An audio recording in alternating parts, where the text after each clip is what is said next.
वक्रतुंड महाकाय सूर्यकोटि समप्रभा निर्विघ्नं कुरु मे देवो सर्वकार्येषु सर्वदा। पुंडलीकवरदा हरिविठ्ठल श्री ज्ञानदेव तुकाराम। पंढरीनाथ भगवान की जय। माऊली ज्ञानेश्वर महाराज की जय। जगद्गुरु संत तुकाराम महाराज की जय। सब संतन की जय। माऊली महावैष्णव ज्ञानोबारायांच्या परमश्रेष्ठ अशा ज्ञानेश्वरी ग्रंथाचं चिंतन करत आपण 118 क्रमांकाच्या ओव्यांचं निरूपण 4थ्या अध्यायातल्या आतापर्यंत केलेलं आहे। आज आपण श्रीमद भगवद्गीतेच्या 4थ्या अध्यायातल्या 24व्या क्रमांकाच्या श्लोकांच्या पुढील श्लोकांचं माऊली काय निरूपण करणार आहेत ते बघणार आहोत, ज्यामध्ये भगवान श्रीकृष्ण परमात्मा कर्म अकर्म निष्काम कर्म कर्मयोगी या सगळ्या संकल्पना विस्तृतपणे सूक्ष्मपणे स्पष्ट करून सांगतायत। आणि हे करत असताना या कर्मसिद्धांताला वेगवेगळ्या रूपकांच्या माध्यमातून स्पष्ट करण्याचा प्रयत्न भगवंत करताना दिसत आहेत, ज्यामध्ये भगवंत म्हणतायत ब्रह्मार्पणं ब्रह्म हवीर ब्रह्माग्नो ब्रह्मणाहुतं ब्रह्मैव तेन गंतव्यं ब्रह्मकर्म समाधिना।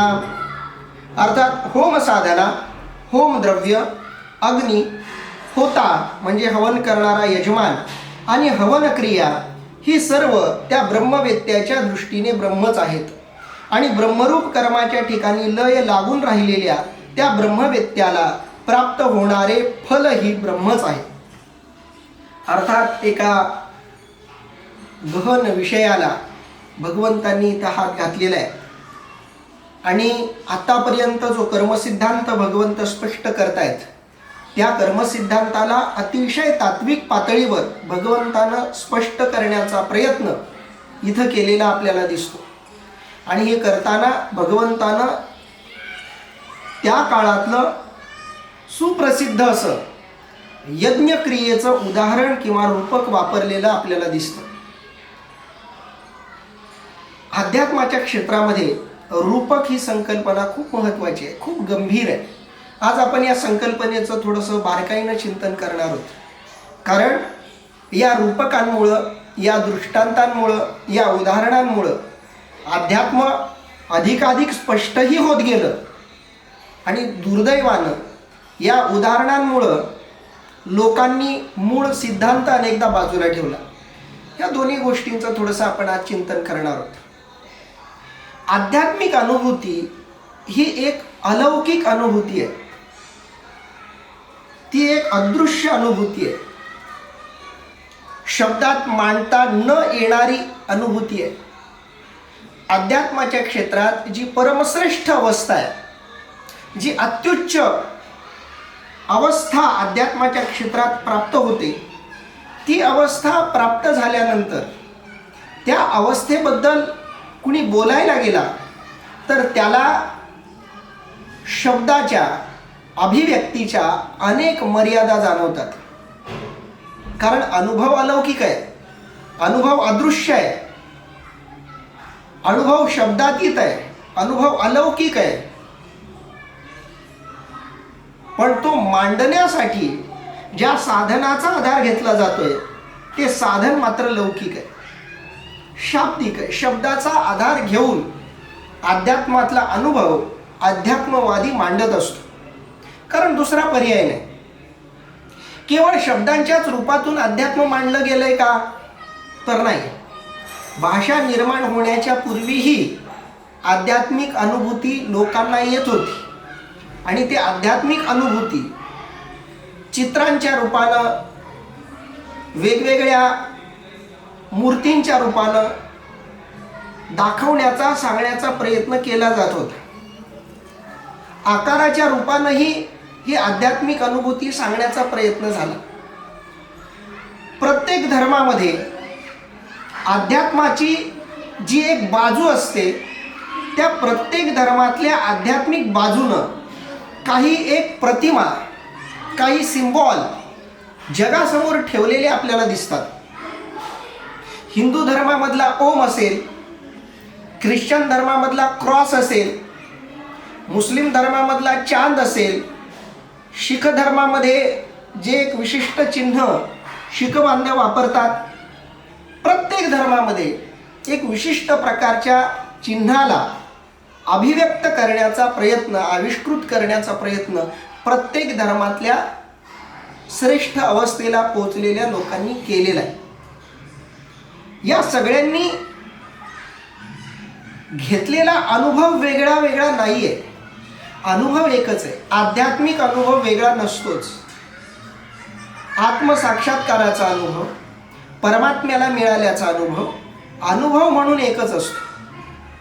फक्त तो अनुभव घेणारा कोणत्या प्रदेशात वावरलाय, जगलाय, कोणती भाषा त्याला जमते, त्याच्या आजूबाजूच्या लोकांना कोणती भाषा जमते, या सगळ्यांचा परिणाम त्याला जेव्हा तो अनुभव येतो, तेव्हा तो अनुभव तो जेव्हा मांडायला लागतो, तेव्हा त्याच्या मांडणीमध्ये आपल्याला भेद दिसतो. तो भेद प्रदेशामुळे निर्माण होतो, तो भेद त्याच्या भाषेमुळे निर्माण होतो, तो भेद त्याच्या आजूबाजूला असलेल्या लोकांच्या पात्रतेमुळे निर्माण होतो.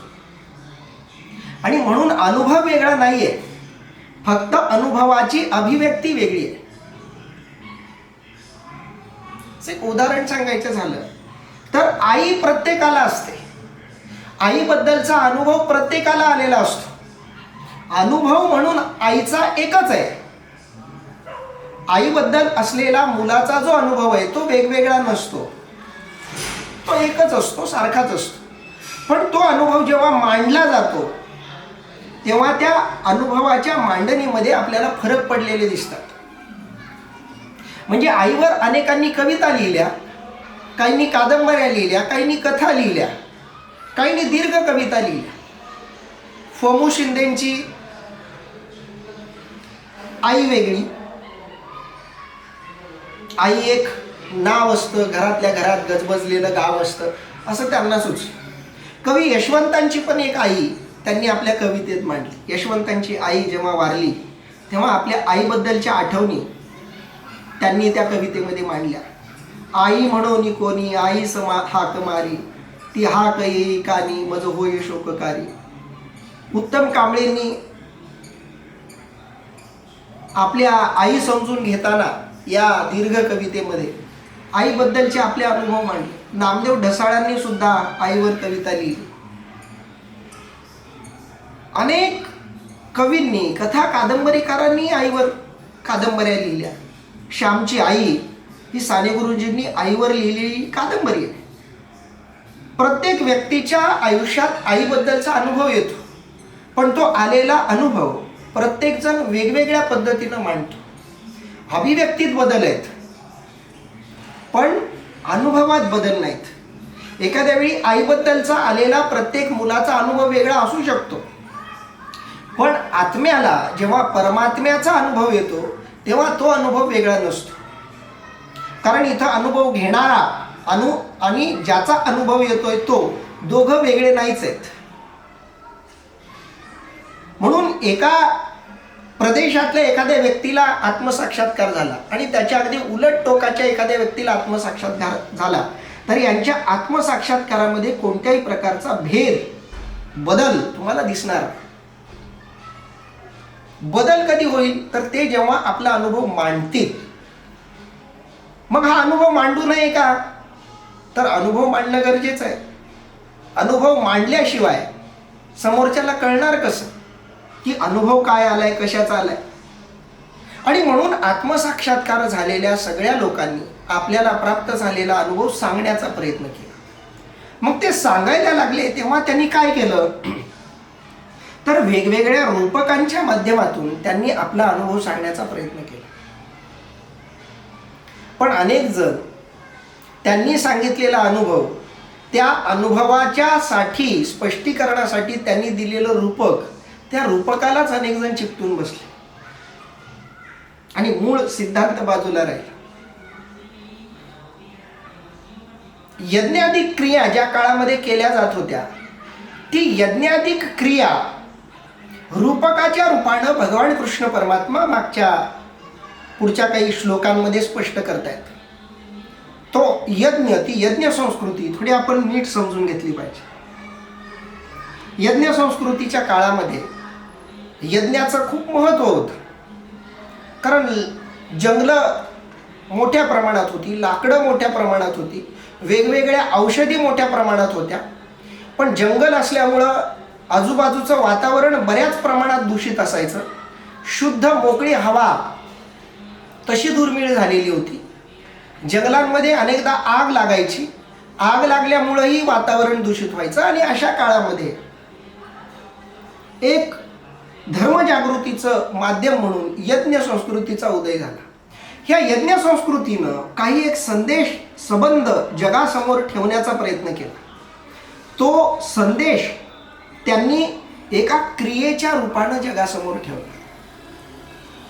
लक्षात घ्या, आध्यात्मिक अनुभूती कधी शब्दातून मांडली जाते, कधी क्रियेतून मांडली जाते.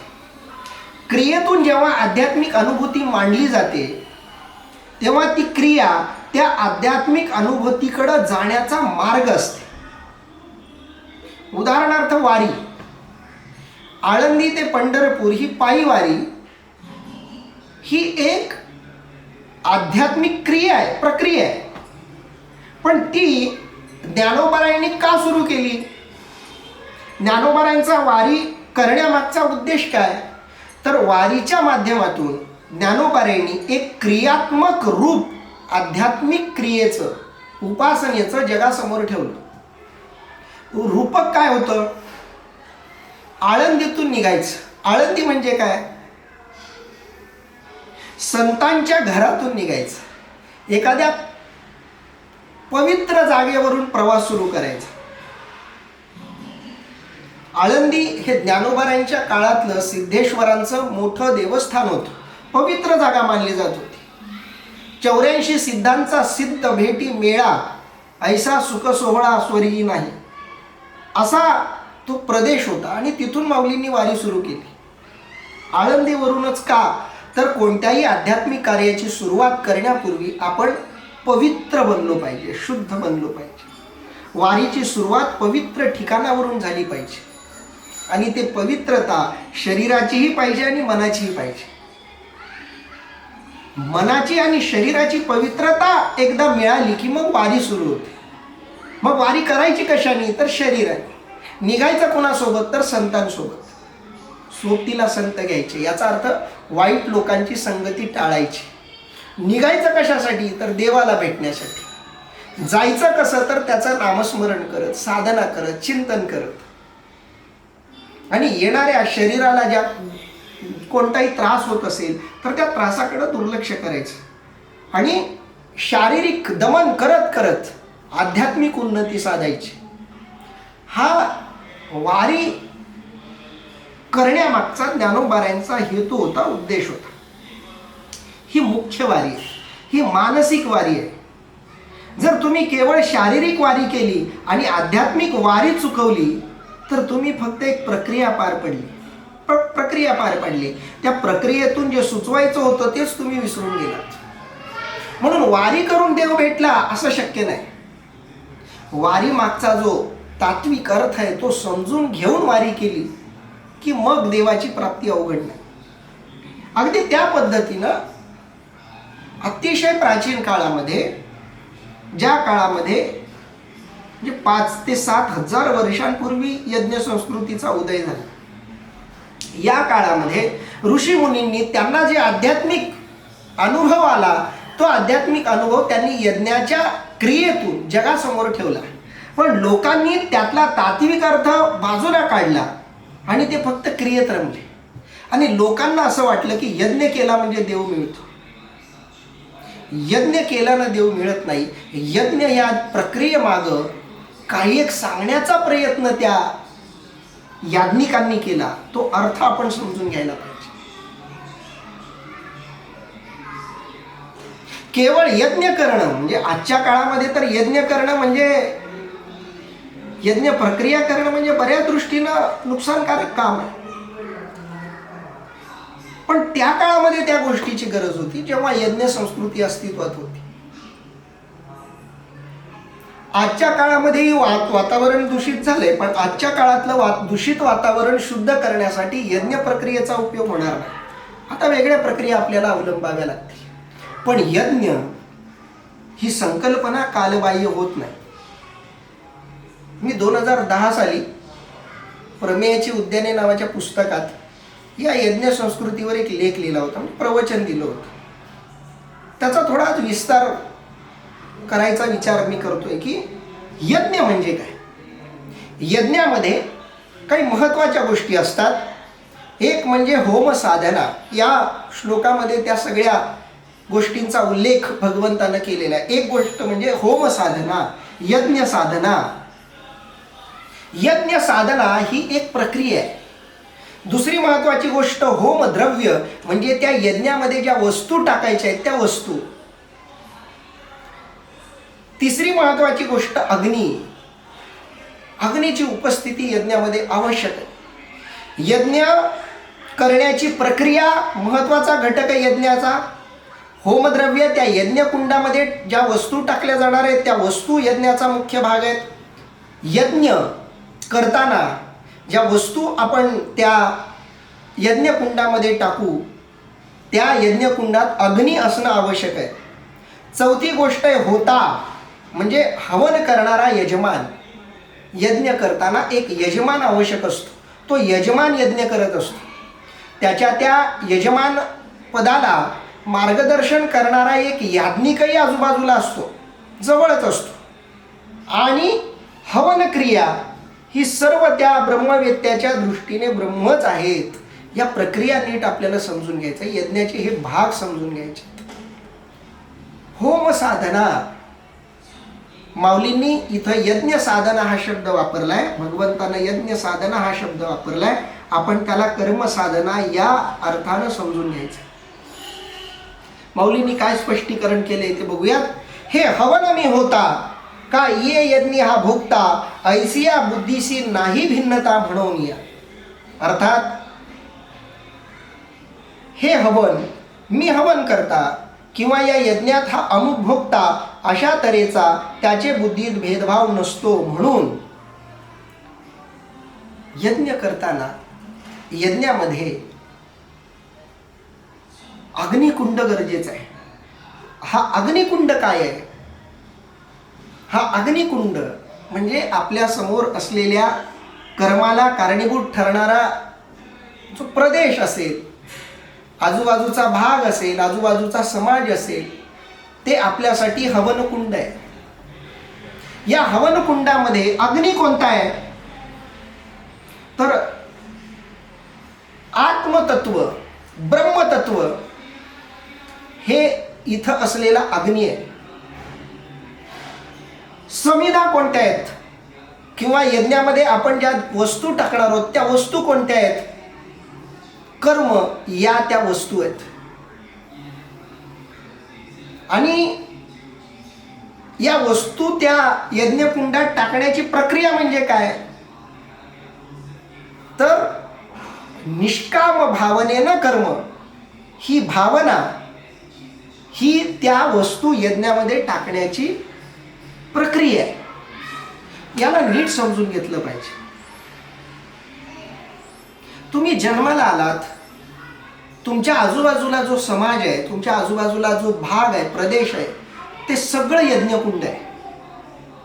कारण त्या यज्ञकुंडामध्ये आपल्याला यज्ञ प्रक्रिया पार पाडायची आहे. यज्ञकुंड सोडून पळून जाल तर तुमचा यज्ञ पार पडणार नाही. यज्ञकुंड जसा असेल तसं त्या यज्ञकुंडात आपल्याला यज्ञ करायचं आहे.